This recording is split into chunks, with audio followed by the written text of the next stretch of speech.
Chapter 1 of the first stories T'Challa remembered his father told was that of Bashenga's battle with Akum the shapeshifter, over 10,000 years ago. Bashenga had been a traveler, a warrior and an adventurer for much of his life, and eventually at age 43 he returned to the lands where he was born to start a family. At that time, the various families that lived on the lands were showing their ingenuity with strange and astonishing inventions. Then the vibranium meteorite descended into lands to be known as Wakanda. Everyone heard when the object had crashed that night. It came to be called Demon Night because the meteor's radiation transformed several humans, animals, and flora into abominations. The most astounding change in the landscape was the crystallization of an entire forest area, and the great apes that lived there became pure white. During the day the sun's rays danced off the crystal forest, and under a full moon a haunting and foreboding playground for the spirit walkers was created. Terror strangled Wakanda. Weeks passed and the attacks from the strange creatures grew.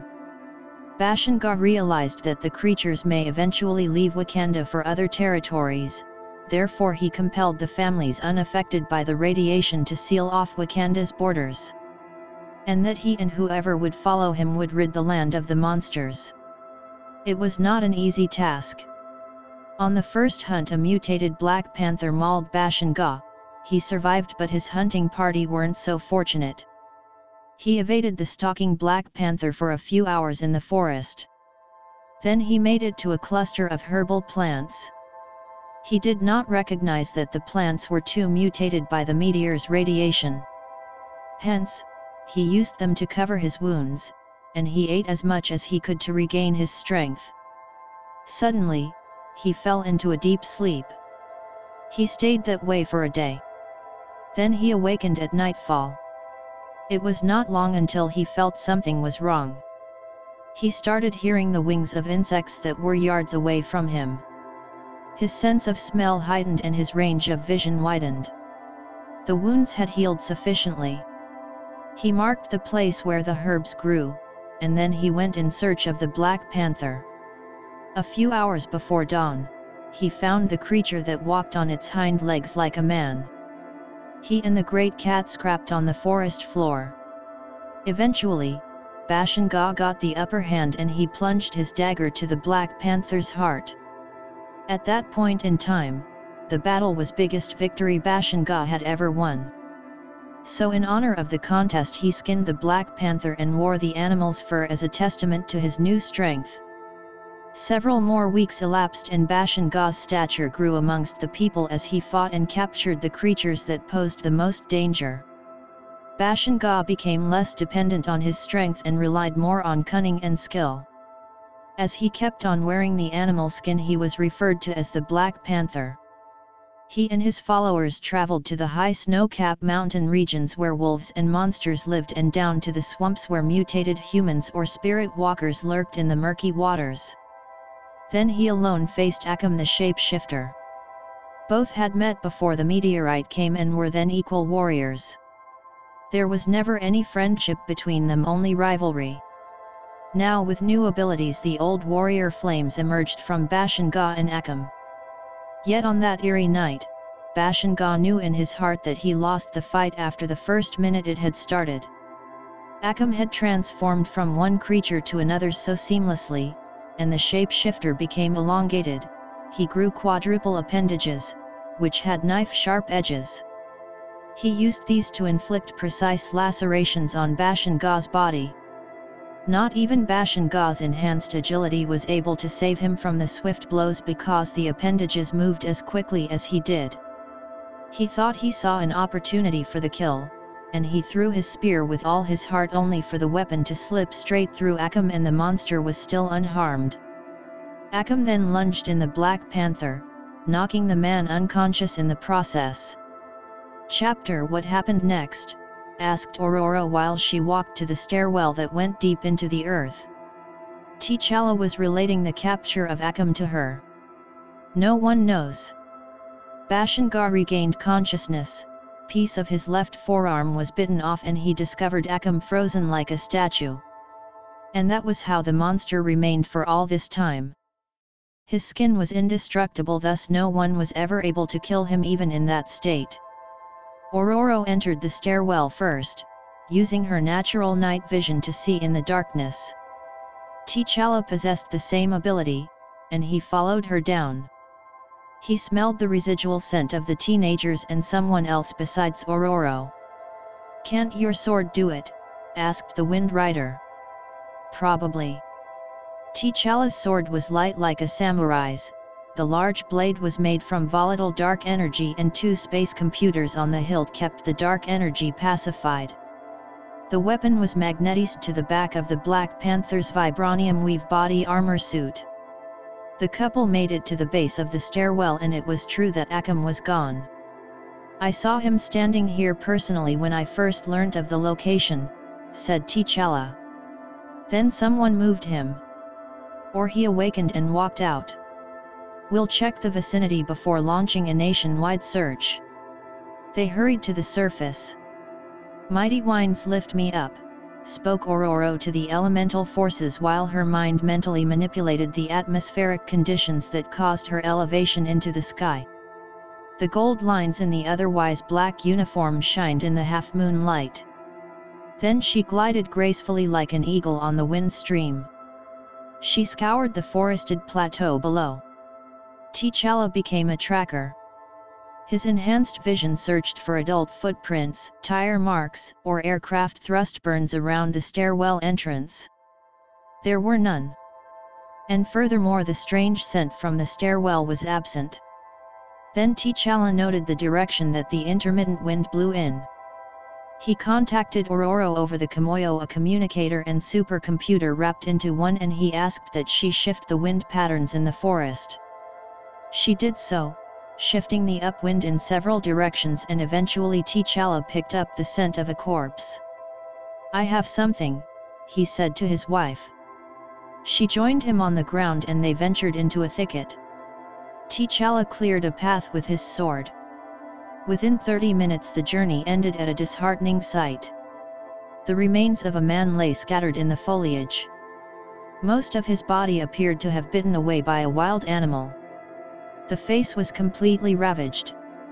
Then T'Challa noticed the human teeth marks on the flesh that had remained.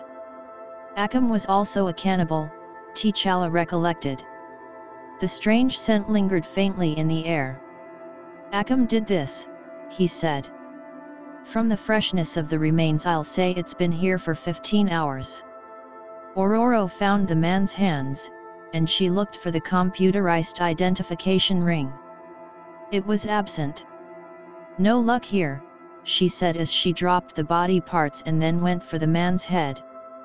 The teeth were bare, thus Ororo took pictures of them with her Kimoyo, and she made a search through Wakanda's dental records for a match.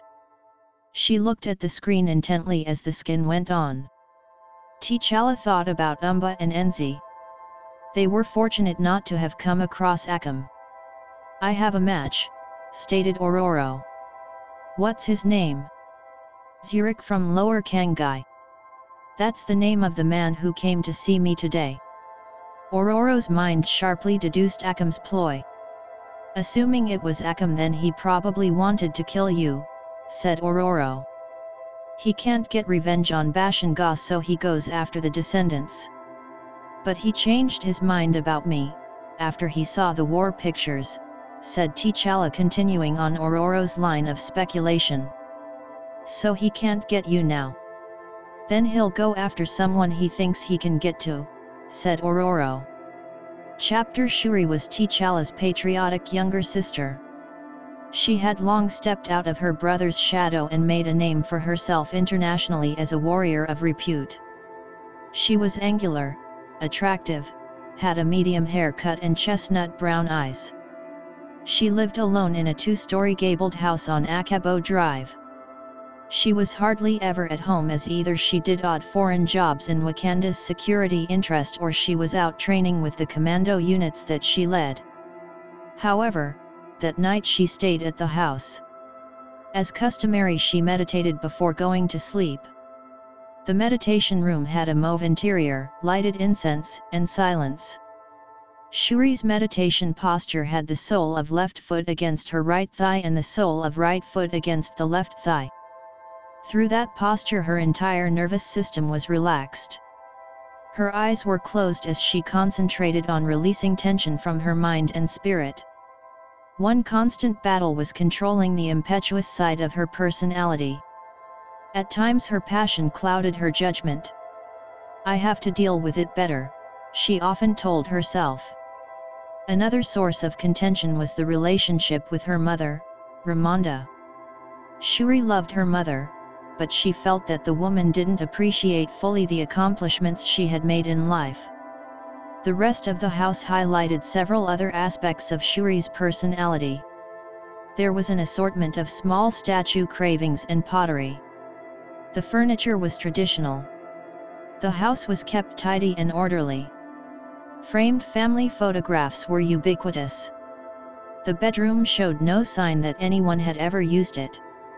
Inside the closet were ceremonial dresses and headwear. The kitchen was stocked for the occasions Shuri passed through and wanted a meal. On the table in the living room was an invitation letter to a community gathering in eastern Wakanda. She had called the organizers and stated that she would be attending the event. A small library was adjacent to the living room and it housed books on political theory, philosophy, and Wakandan daily life. Shuri was a precocious reader as a child and she kept the habit while growing into adulthood. It was recently that she had not done any serious reading. Although she still kept up to date with news on Wakanda from her Kimoyo when she had the time. Yet there was one book that she had hidden. It was her copy of the Black Panther Combat Training Manual. She was instructed as a child to guard certain techniques. However, she knew that T'Challa was teaching his ward several of the secret combat moves. She had no problem with her brother's actions. He had informed her that Umba had graduated to the second phase of the training. "I would like to see what he can really do," Shuri had said, but the opportunity never came. She liked Umba and accepted him as part of the family. Outside of the house were a backyard, a front lawn, a driveway, a heliport, and a footpath. Miniature security cameras were posted around the house. One of the cameras captured a gray and black hawk gliding into the property. Promptly the house's artificial intelligence performed a scan of the bird as a security measure. The house examined the hawk with a X-ray feature to determine whether the bird was mechanical or carrying a device. It was revealed that the hawk's internal organs were not matching that of a real bird. Chapter Shuri was alerted by a message from the house. She opened her eyes. "On screen," she said. The house produced a hologram of the hawk that had perched outside a closed window. The animal was peering intently into the house, moving its head in an excited circular motion. Then an internal image of the hawk appeared. It was a vibrating black mass. Then suddenly the hawk's body began shape-shifting into a larger organism. The new creature burst through the window before Shuri had a chance to properly view it. She shot up from the floor as the alarms went off. "Kill the alarms," she said while grabbing her sonic wave cannon that was in the corner of the room. She had no time to put on her white vibranium weave commando suit, so she drew the survival knife from the belt. Then she exited the meditation room. The lights were still on in the house. Yet she required darkness. Her Black Panther training had taught her to fight without the ability to see the target. "Lights off," she said. The house complied and fell into a quiet darkness. The meditation room was on the first floor, the same as the area the creature had entered. Shuri knew it was a matter of time before she encountered the intruder. Yet she heard nothing. There were no footfalls or breathing. Still instinctively she sensed something was coming towards her. Shuri's own strides were cat-like and silent. She held the sonic wave cannon like a shoulder rifle. The knife was tucked to the side of the cylinder weapon. Within 4 more paces it happened. The creature was in her presence. Shuri felt cold for some reason. It was not out of fear or surprise. Instead, it was a part of her brain telling her that the creature was unstoppable, that it was futile to continue. Then her impetuous nature came alive and it stunted the thought. The creature was bipedal, lanky, and with a muscular frame. It stopped a few steps in front of Shuri. "Who are you?" she asked. "Akam." The voice was human, calm and clear. The significance of the name charged up Shuri. The monster had awakened. She understood that he was a shapeshifter, which meant he had an abnormal level of stem cells in his body and control over them. Those stem cells created tissue, bones and organs, and in his case any organic form he wanted. "Why are you here, Akam?" She mentally checked that her posture was correct for the sonic wave cannon's recoil. "To slay you." "Not today." Shuri fired the sonic wave cannon at the target. The sound wave uprooted everything in its path and then it punched through the wall. Yet the moment Shuri squeezed the trigger, she knew that it was a misfire. For Akam had moved with a superhuman speed out of her line of sight. Shuri was left flat-footed as one of Akam's elongated appendages knocked the sonic wave cannon out of her hands. Cleverly, Shuri somersaulted backwards and thereby escaped another appendage aimed for her neck. "Bastard!" she shouted in her mind. She landed but was soon heading for the window on her left. She smashed through it while hearing Akam's voice over the breaking glass. "Bashenga never ran," he chided. Still Shuri was not running away, she was setting him up. Overconfidently Akam emerged out the window and he leapt into the backyard.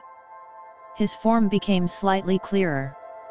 The skin was grey with small black circular spots. He had the attitude of a person in total control of the situation's outcome. The gait was kingly. Akam stood in the area that Shuri intended for him. By that time she had positioned herself next to a tree, which acted as a shield. "House. Activate Protocol 196. Target 4th quadrant," she shouted. Then she blocked her ears. The earth underneath Akam exploded. The shapeshifter was tossed meters into the air. "Bashenga never ran and neither do I," muttered Shuri. A flash of gold appeared at the front of the house. She recognized that it was T'Challa and Ororo teleporting. A few seconds later and Ororo was over the house where she viewed the backyard.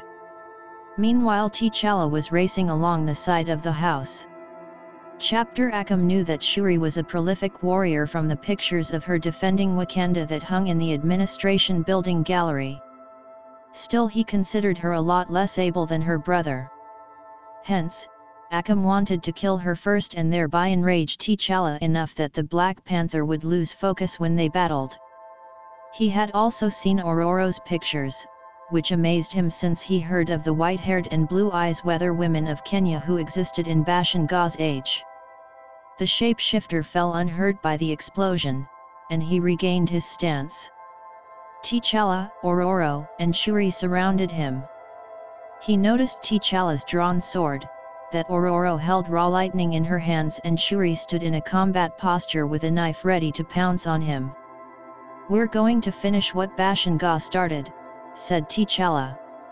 He had experience in combating shapeshifters. His hypervision made him aware of the subtle muscle movements as the creatures changed from one form to another. "Really?" retorted Akam.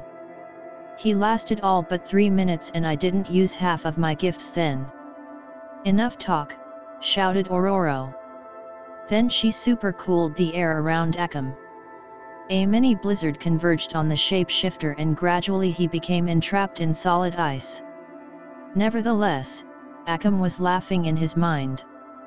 Reason being was that he possessed the power of fire that he received from eating a fellow spirit walker. She was a woman who transformed into a flaming hag at night. Akam had stalked her during the day and killed her. Initially he wanted her as nourishment since his shape-shifting ability demanded human tissue consumption for it to sustain. Yet the encounter taught him another aspect of his powers. that he absorbed the gifts of the spirit walkers that he consumed. From there on he hunted and killed other spirit walkers like Bashenga did. Akam summoned his flames. The ice melted rapidly into a pool of hot water. He then stared at Ororo. "My quarrel is not with you, woman. But if you insist on interfering, then you shall die like these two." "Many have tried," countered Ororo. Out the corner of her eye she saw T'Challa charging sword first into the blazing Akam.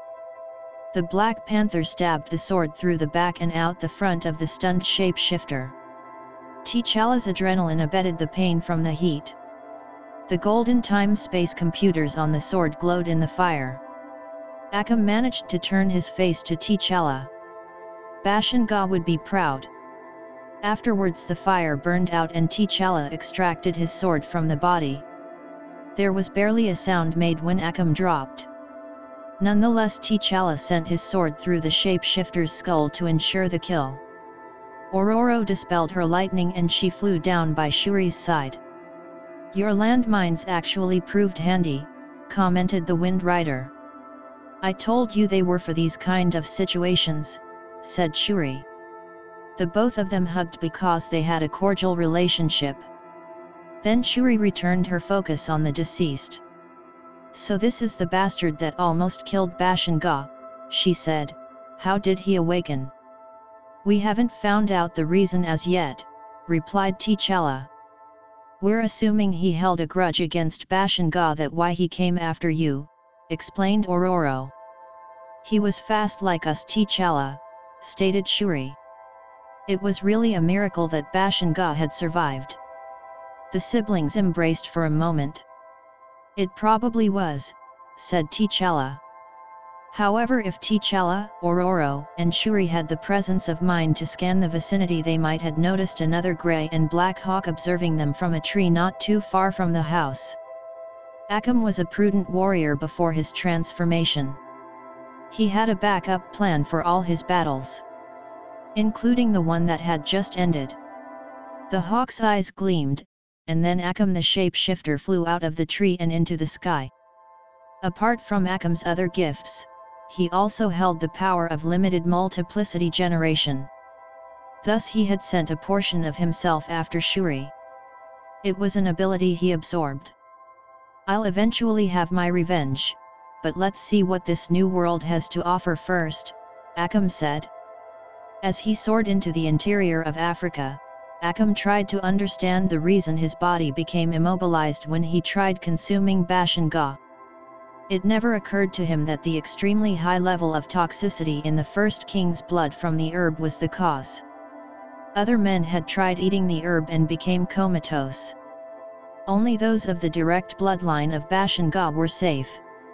Chapter T'Challa and Ororo informed Zurich's family of his passing and that he would receive a state funeral. The couple had realized through investigations that Zurich usually traveled to the vicinity of Akam's cavern to meditate. Thus he was needlessly murdered.